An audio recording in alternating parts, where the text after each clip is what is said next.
Chaim, 2 questions for this week's SJTF. 1. Do you think the former Soviet Muslim states of Azerbaijan, Kazakhstan, Kyrgyzstan, Tajikistan, Turkmenistan, and Uzbekistan could one day adopt Sharia law, or they have already?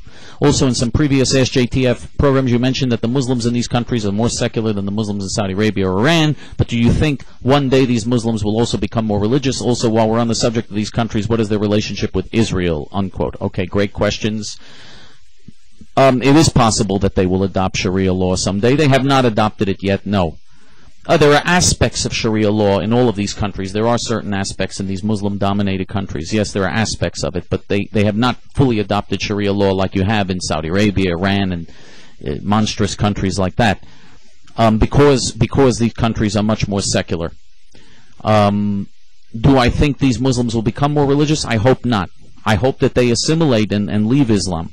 I hope that they decide to leave Islam.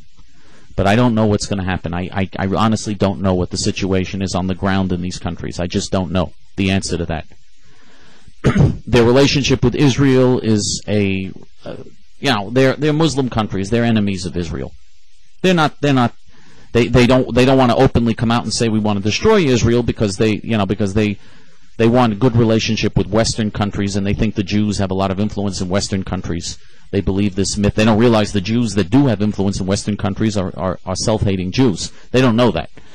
But in any event, their relationship with Israel is basically is not the same completely hostile relationship that you have among Arab Muslim and among Arab Muslim countries, for instance. But of course they're on the side of their fellow Muslims. And of course, and the day could always come when they could become far more active in their hostility toward Israel.